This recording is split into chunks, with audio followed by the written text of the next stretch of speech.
All right. So I got an interesting question for you, just to start off Sure. to have fun right now. Okay, not career, not all time, none of that, not the more special talent or whatever. When I say right now in 2024, the better football player for the Miami Dolphins is Devon Achane over Tyreek Hill, you say what? Achane. Okay. Was that it? No, No because further discussion necessary. Kurt still thinks it's Tyreek, and I'm like, no, dude, because this Mm. guy's a double threat. He's in the passing game. He's in the running game. He's actually catching more consistently than Tyreek. His toughness is unquestioned. I mean, he takes hits. I don't even know how he's lasted this long. To be quite honest, at all. I have no idea how he's lasted this long. On HN, what a hell of a football. Yeah, he is, and I know we've spoken ad nauseum about how the run game fell off over the last 6 weeks, and how you want to see different things. Maybe you want to see Jalen Wright in there, just a greater physical presence, which we know Achane doesn't provide. That's not his forte, but he is, like you said, very tough for his size. But just the versatility that he brings. Finally, this game, the Dolphins got the run game going, and yes, he padded onto it with a 50-yard run at the end, but still, it was a decent rushing output even without that beforehand. And then what he does in the pass game, how versatile he is for this offense, certainly. And it's been a big drop off from what we saw last year with Tyreek Hill, where you couldn't even fathom thinking anyone else last year. But with the drop off we have seen, then yeah, I would give the edge to Achane just for how valuable he is in various aspects. And HN was a valuable aspect and a terrific football player last year when they were getting away with everything. And now this year that they're not getting away with everything on the pass game, he's still the guy that gets away with everything out of it. So yeah. Now on the flip side, he's a close second for me on team MVP because for me it is Zach Sealer by miles and miles and miles. He is the Udonis Haslam. That's who he's turned into, the Udonis Haslam of the Miami Dolphins. He represents your team every way possible perfectly on the field, off the field, professionalism, the effort, the production on the field, big plays and big moments. Just leader. He is Udonis Haslam of the Miami Dolphins. And this year, he would be my MVP. And I would give Achane the second place prize there. But man, Zach Sealer for me is the Miami Dolphin MVP this year. Your thoughts?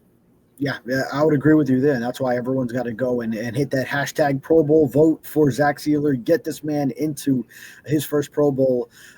He's been spearheading this defense up front, and him and Calais Campbell has been such a combination. But obviously, yeah, you give the edge to Sealer. It's not many defensive linemen that play that many snaps as he does and are durable, reliable the way he is. Can rush the passer from the interior, which he added last year, has continued to do it this year. His play against the run, phenomenal. So at the forefront, literally and figuratively, of everything the Dolphins have done, it starts up front with Zach Sealer. So and another thing, since you also mentioned Achane, just the durability he has shown with how much of a workload he's taken on for a man that size to take on in his second NFL season. I'd have to look at the updated numbers, but his total touches between the rushing attempts and the receptions now, it's through the roof. And he only had 100 carries last year, and he surpassed that weeks and weeks ago. So to take on the workload he has, which has maybe been a little too much at times, Yes, but he's still out there. It has. Yeah. It's been way too much. It's been unfair to him, but I get it. They need him. He's the offense, dude. He's the offense. Without him, the Dolphins will be completely lost on offense because that guy is the heart and soul of everything that's going on. He's the guy that Tua can really count on in every way possible, and that is just absolutely impressive. By the way, I guess a lot of people are like Homer into the bush with Chop Robinson now, 6 sacks on the season. I guess everybody that gave up on him and called him a bust. Got to kind of backtrack there. This is a kid that has a chance to end the season with 7 or 8 sacks here the next 2 games, maybe 9 sacks, and end up with a hell of a year. But so far, 6 sacks for a rookie. Yeah, good, dude. Yeah, and I think that's more than any of his college seasons, right? Because that was the whole thing, was his pass rush win rate in college, but then it wasn't translating to that many sacks. And you can just see how the Dolphins have taken him in under NFL coaching, and the raw tools and physical abilities that were present in the draft process. You see them now translating into just the skill set necessary to produce on the edge. So and it was pretty epic when he got the whole sideline doing the chop with him too. Like that was lit. It's only going to go as a deflection, but the deflection too. Yeah, he saved 4 points because they ended up getting a field goal. That would have been the guy was wide open, dude. It was the Kittle on that one. Yeah. It was a touchdown, and he saved that. That won't go in the stat sheet. That you'll know that. I'll know that as fans because we watch it. But the general person, oh yeah, pass deflection. All right, that's cool. No. That wasn't just a pass deflection. That shit stopped the touchdown, bro. You know what I mean? That was huge. That there and some of the other stuff that went on. I mean, Tyreek did his best to give that game away. So. All those things were very, very important. So it's nice to see that Chop has really turned the corner. Yeah, that changes all the math in the game, because then there was a point when the Dolphins or the Niners got back within 2, they would be leading at that point had they gotten that. Also, had they made that field goal, the one that Moody missed for them. So yeah, there's points left there by the Niners, and then that the Dolphins saved, like Chop Robinson making that play, that start to add up and make the difference in this game. It's unfair to ask you now because you really got to go back and watch the film. What'd you pick up? Did you pick up anything from the whole Isaiah Wynn and Eichenberg, back and forth stuff? When Eichenberg went back in, I thought, well, maybe Isaiah Wynn's already injured or something. No, but seriously. Yeah. What'd you pick up from that? Did you pick anything up from that?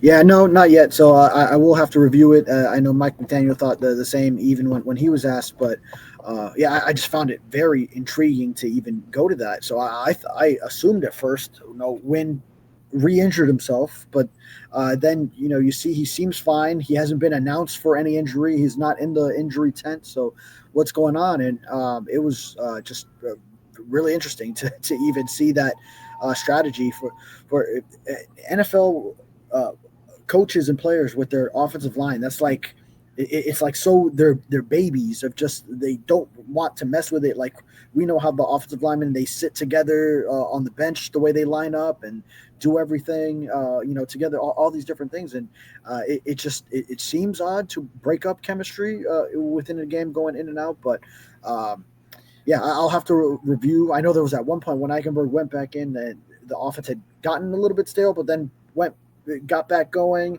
I'm not sure how much that had to do with his presence, because we know guard is a position that the Dolphins under Mike McDaniel pretty much value the least. So how much did it really play into it? I don't know, but I'll have to look into how each one played, but it was kind of just surprising to see. I thought Tua played a hell of a game, dude, and his stats would have been way better if people actually hung on to the ball. His stats would have been absolutely wicked. So talk to me. What did you see from Tua? Tua didn't turn the ball over, so he needed to get that corrected coming off that last game against Houston. So that was big against the San Francisco team, where you knew your defense could hold them down a little bit. So that was key. Don't give them anything for free.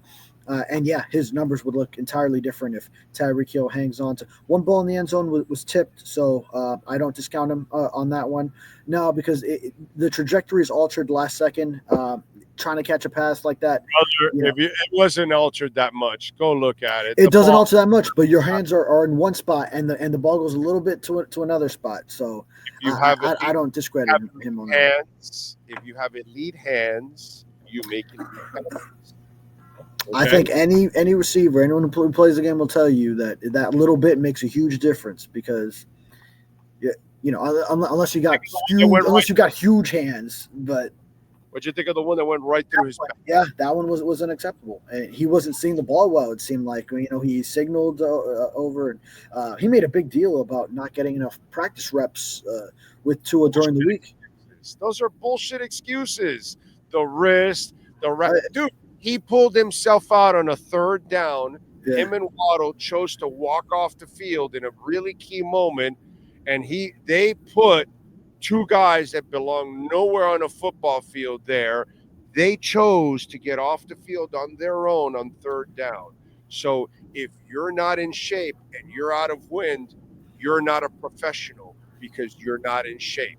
There's a reason why Jerry Rice, to go with the old man route, he used to run every route, and when he'd catch every ball, he'd run it all the way to the end zone. And it didn't matter if he was practicing on the 10-yard line on the other side, he'd run it all the way to the end zone, so he would always be in great shape. So if you guys are constantly taking yourself out, Waddle and Tyreek, because you're not in shape, then that's your fault. That's your lack of professionalism. If you can't catch the ball and you're not ready to catch the ball because it's slightly tipped or it goes through your basket or whatever it is, or they snatch it out of your hands, that's your fault, dude. You didn't work on the jugs machine. You didn't work on enough routes. All those kind of things. It's up to you to be the professional, to be great at your craft. Tyreek Hill does not choose to be great at his craft. That's why he constantly screws up. So I'm not buying any of his excuses, dude. You know what this is? This is a bunch of bullshit so he can keep the wrist injury going that he really doesn't have anymore, but he wants to sue the cops at the end of the year. So, it's kind of like, I wasn't born in history, bro. I know what's going on. Yeah, I think you might be on to something with that one, but I found it interesting because he wasn't even expected to be one of the players at the podium, and then he's the first one that shows up. So it was interesting. It seemed like he almost wanted to make a point to go in and say that publicly, which might speak to some disconnect between him and Mike McDaniel. There's something going on there. When also we have no idea why on Friday he was, the word personal showed up on the injury report as he was limited and then suddenly questionable. Some stuff might be going on behind the scenes there, but. No. Tyreek? No. Yeah. No, not with Tyreek, of course. He's only had 5 kids in the last calendar year. I mean, he's only got like 12 kids from like 9 different women or some crazy number like that or something. I don't know, man. Yeah, not much goes on in Tyreek's life. I've lost track of the numbers, although one friend did text a group text that I'm in saying when he caught the touchdown saying, "Oh, now he's got more touchdowns this season than babies." He just passed the stat, the number he needed. What was this? I couldn't believe it. Was this his 6 touchdowns? Like 5 kids? And I'm not sure what count he's going by. Okay. Right. The number might be debatable, but according to whatever reported numbers this year, at least calendar year, I would imagine. Yeah, and listen, for the people, and we all land in different places. Like your coworker wants everybody back. He's cool with that.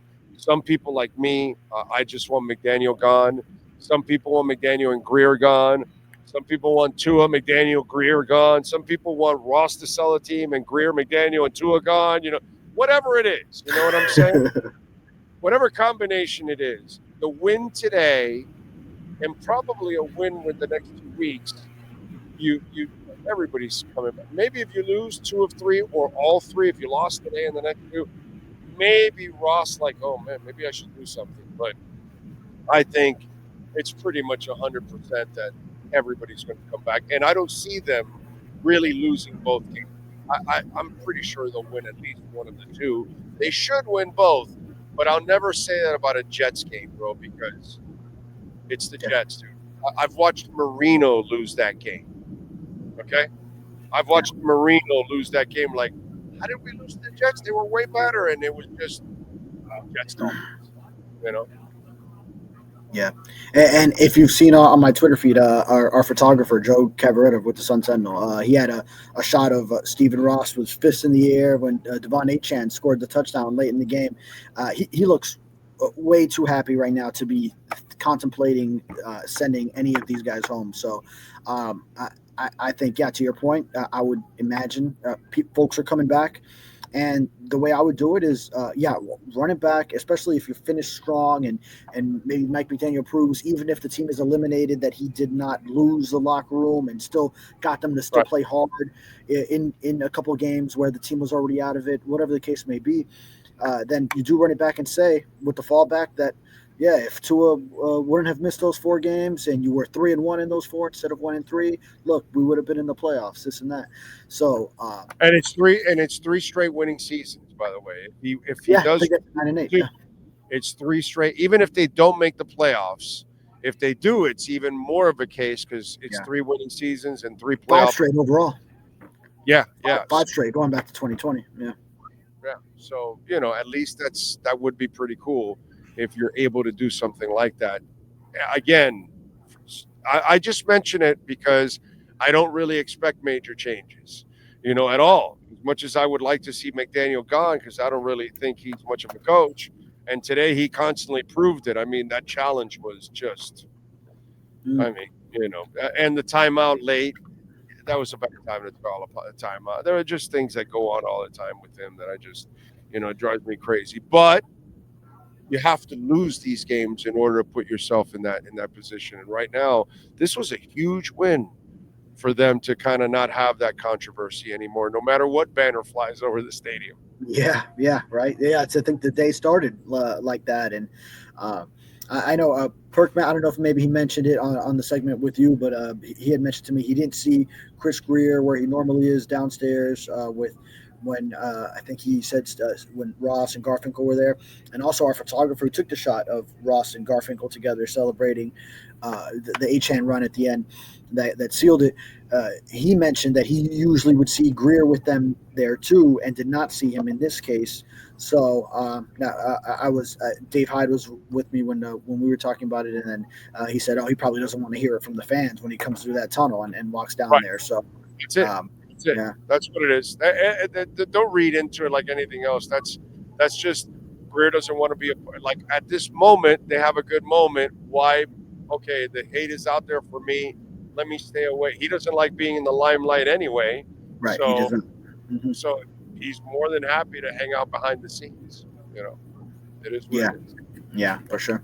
Yeah, and I think like I've said, you committed to this course. So especially with a strong finish, then that wouldn't be enough reason. I could have seen if maybe it really was a total collapse at the end, and let's say they were 6-8 going in. If they would have lost the last 3, go 6-11, then you're looking at that record and saying, "Ooh, actually now, maybe you do need major changes." But I think they've already gotten to a point where they could at least go to the missing Tua excuse and then say the season would have gone differently had you had him for those games, and maybe if you pull that first game back against Arizona, had him for the Colts game, all these different scenarios. But I don't think it's to the point where Ross would make that move. What I could see is run it back, and then if it goes awry again next year in what would be a no excuse season, then it's like heads will roll. It's then you really missed out on an opportunity that was like huge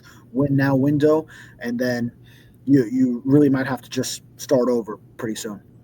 I got you. All right, what do you got going on in the Sentinel so folks can check you out? Yeah, just finishing up on coverage here of this game, of this win, where playing out all the scenarios. I know you've long said the season's over, but still got to report on what the mathematical scenarios are, and then tomorrow I'll be grading the game, and right now just filling out the game coverage with all the post game reaction. All right, good stuff. Follow him on Twitter at David Furones _. David, have a terrific night, my friend, and Merry Christmas. Yeah, Merry Christmas to you too. You got it. There you go. The great David Furones and our Welt Rheaume P.A. Dolphins report. And please call and reach out to my man Jeff Welt and Daniel Rheaume If something happened to you, you have no idea if you have a case. Statute of limitations may not have expired. Call them 954-966-4646. Bankruptcy, homeowner property damage, condo damage, criminal defense, business owner claims, commercial litigation, personal injury. The consultation is completely free. They are helping a lot of our listeners all throughout the state of Florida, not just in South Florida, but in the West Coast, Orlando. All kinds of our listeners, unfortunately, have dealt with storm issues and insurance companies that don't live up to their responsibilities. Call Jeff Welt and Daniel Rheaume. They will bring those insurance companies to their knees like they did for me with Progressive Insurance. 954-966-4646.